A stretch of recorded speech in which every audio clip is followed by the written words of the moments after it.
हिंदू धर्म ग्रंथों के अनुसार परमपिता ब्रह्मा जी ने सृष्टि की रचना के बाद कालखंड यानी समय को 4 युगों में विभाजित किया, जिन्हें सतयुग, त्रेता युग, द्वापर युग और कलयुग के नाम से जाना जाता है। पुराणों के अनुसार इस कालखंड का आरंभ सतयुग से हुआ और कलयुग इसका अंतिम छोर है। कलयुग की समाप्ति के बाद पुनः सतयुग आरंभ होता है और यह चक्र सृष्टि की रचना से लेकर निरंतर चला आ रहा है। अब आपके मन में प्रश्न आता होगा कि इन चारों युगों में अंतर क्या है, जिसके कारण कालखंड को 4 युगों में विभाजित करना पड़ा। इसका स्पष्ट उत्तर पुराणों में बताया गया है। पुराणों में इन चारों युगों में क्या क्या समानताएं हैं और समय के साथ साथ मनुष्य के लक्षणों में क्या क्या बदलाव आते हैं, यह सब आप इस वीडियो के माध्यम से जानेंगे। कृपया वीडियो को अंत तक देखें और चैनल को सब्सक्राइब अवश्य करें। नारद जी ने सनक जी से कहा, हे मुनि, आप तात्विक अर्थों के ज्ञान में निपुण हैं। मैं आपसे युगों की स्थिति का परिचय सुनना चाहता हूं।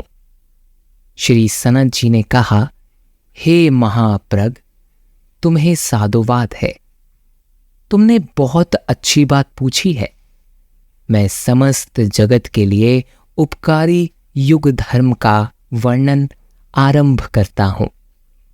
किसी समय तो पृथ्वी पर उत्तम धर्म की वृद्धि होती है और किसी समय वही विनाश को प्राप्त होने लगता है।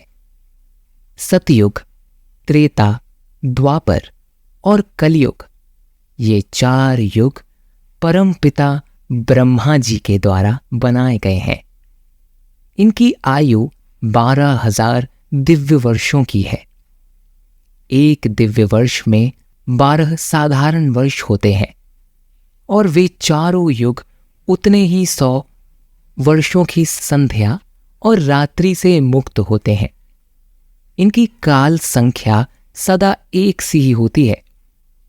पहले युग को सतयुग कहते हैं, दूसरे का नाम त्रेता है, तीसरे का नाम द्वापर और अंतिम युग को कलयुग कहते हैं। इसी क्रम से इनका आगमन होता है। सतयुग में देवता, दानव, गंधर्व, यक्ष, राक्षस तथा सर्पों का भेद नहीं था। उस समय सबके सब देवताओं के समान स्वभाव वाले थे।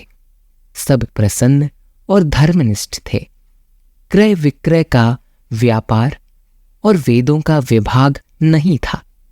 ब्राह्मण, क्षत्रिय, वैश्य तथा शूद्र सभी अपने अपने कर्तव्यों का पालन करके सदा भगवान नारायण की उपासना करते थे। सभी अपनी योग्यता के अनुसार तपस्या और ध्यान में लगे रहते थे। उनमें काम, क्रोध आदि दोष नहीं थे। सब लोग शाम, दाम आदि सुगुनों में तत्पर थे। सबका मन धर्म साधन में लगता था। किसी में भी ईर्ष्या तथा दूसरों के दोष देखने का स्वभाव था ही नहीं। सभी लोग पाखंड से दूर रहते थे। सतयुग में सभी लोग चारों आश्रमों के धर्म का पालन करने वाले, वेद अध्ययन संपन्न तथा संपूर्ण शास्त्रों के ज्ञान में निपुण थे। चारों आश्रमों वाले अपने अपने कर्मों के द्वारा कामना और फलाशक्ति का त्याग करके परम गति को प्राप्त होते थे। सतयुग में भगवान नारायण का शिवग्रह अत्यंत निर्मल एवं शुक्ल वर्ण का होता है।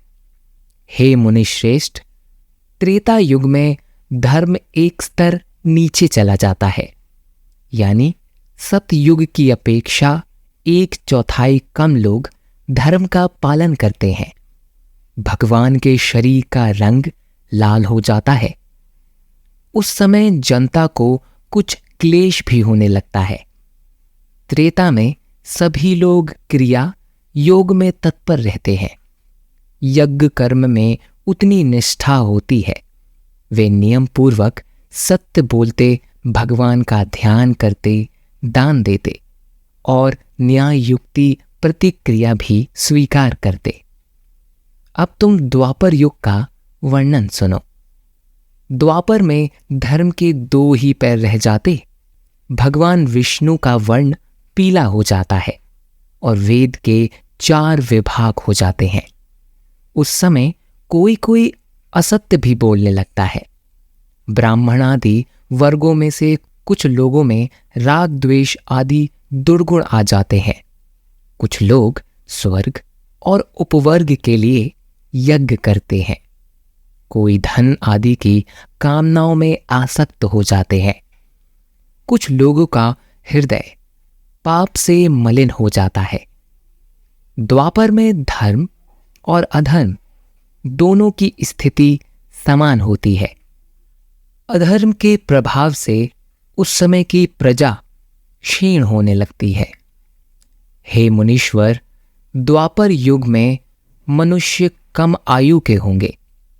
कुछ लोग दूसरों को पुण्य में तत्पर देखकर उनसे ईर्ष्या करने लगेंगे।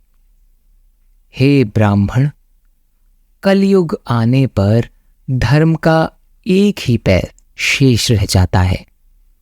इस तामस युग में प्राप्त होने पर भगवान श्री हरि श्याम वर्ण के यानी काले रंग के हो जाते हैं। उस समय कोई बिरला ही धर्मात्मा यज्ञों का अनुष्ठान करता है और कोई महान पुण्यात्मा ही क्रिया योग में तत्पर रहता है। उस समय धर्म परायण मनुष्य को देखकर सब लोग उससे ईर्ष्या और निंदा करते हैं। कलयुग में व्रत और सदाचार नष्ट होने लगते हैं। ज्ञान और यज्ञ आदि की भी यही दशा होती है। उस समय अधर्म का प्रचार होने से जगत में उपद्रव होते रहते हैं। सब लोग दूसरों के दोष बताने वाले और स्वयं पाखंडपूर्ण आचरण करने वाले होते हैं। नारद जी ने कहा कि हे मुने, आपने संक्षेप में युग धर्मों का वर्णन किया।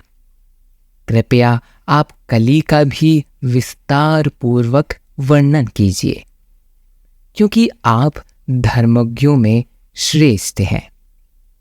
हे मुनि श्रेष्ठ, कलयुग में मनुष्यों का खान पान और आचरण व्यवहार कैसा होगा, यह सब मैं आपको बता रहा हूं। आप ध्यान से सुने। मैं कली धर्मों का यथार्थ एवं विस्तार पूर्वक वर्णन करता हूं। कली बड़ा भयंकर युग है। उसमें सब प्रकार के पाठकों का मिश्रण होता है, अर्थात पापों की बहुलता होने के कारण एक पाप में दूसरा पाप शामिल हो जाता है। ब्राह्मण, क्षत्रिय, वैश्य और शूद्र धर्म से मुंह मोड़ लेते हैं।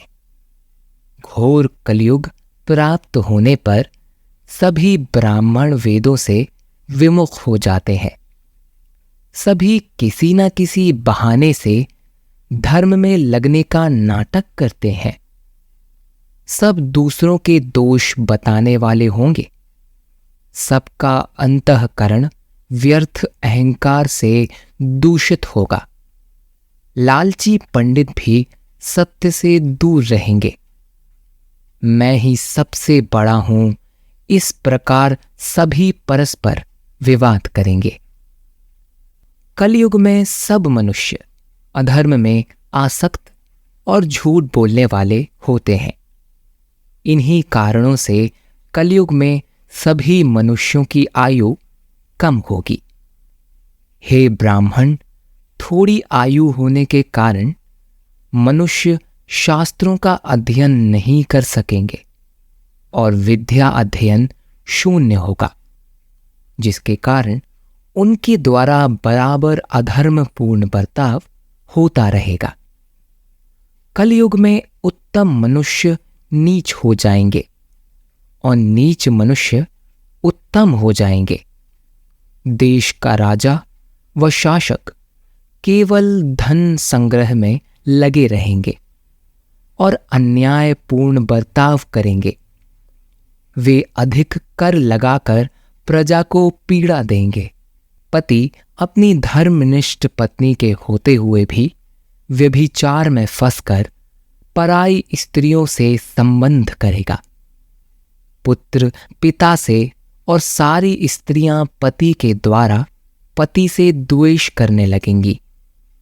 कलयुग में सब लोग मांस का सेवन करेंगे और बकरी तथा भेड़ का भी दूध निकालेंगे। हे नारद मुनि, घोर कलयुग में सब मनुष्य पाप पारायण हो जाएंगे। सभी लोग श्रेष्ठ पुरुषों में दोष देखेंगे और उनका उपहास करेंगे।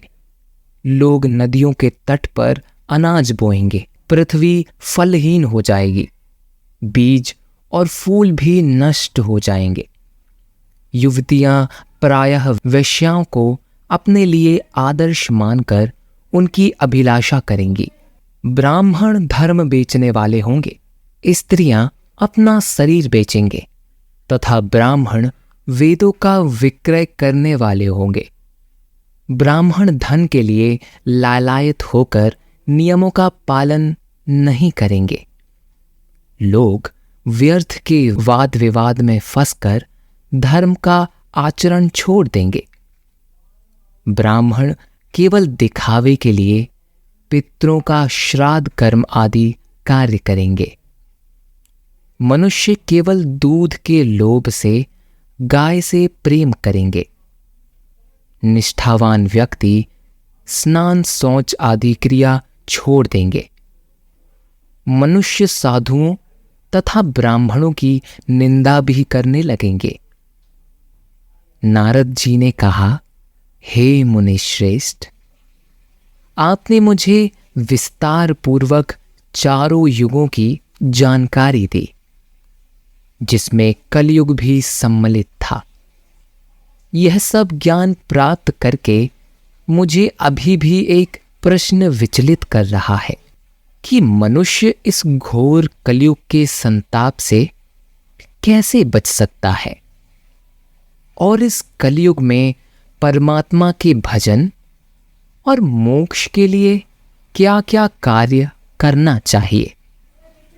कृपया मेरे इस संशय को दूर करें। हे नारद, कलयुग में इतने दोष होते हुए कुछ गुण भी हैं।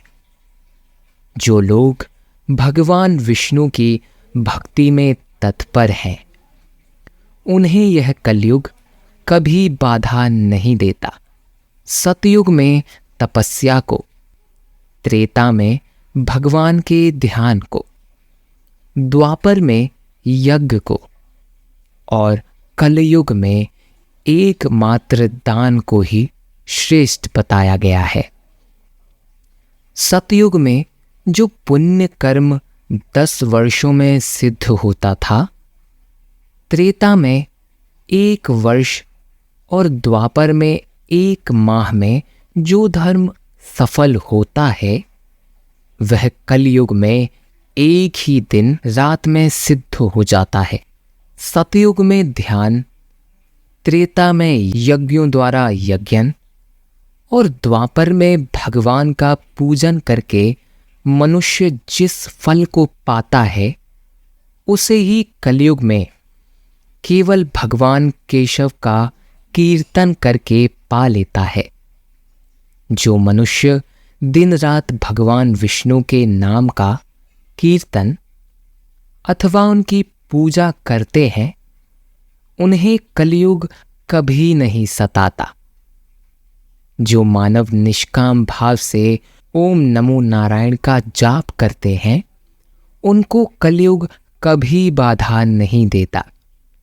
घोर कलयुग आने पर भी संपूर्ण जगत के आधार एवं पामर स्वरूप भगवान विष्णु का ध्यान करने वाला मनुष्य कभी कष्ट नहीं पाता। हमें पूर्ण विश्वास है कि आपने हमारी यह वीडियो देखी, सुनी और समझी होगी।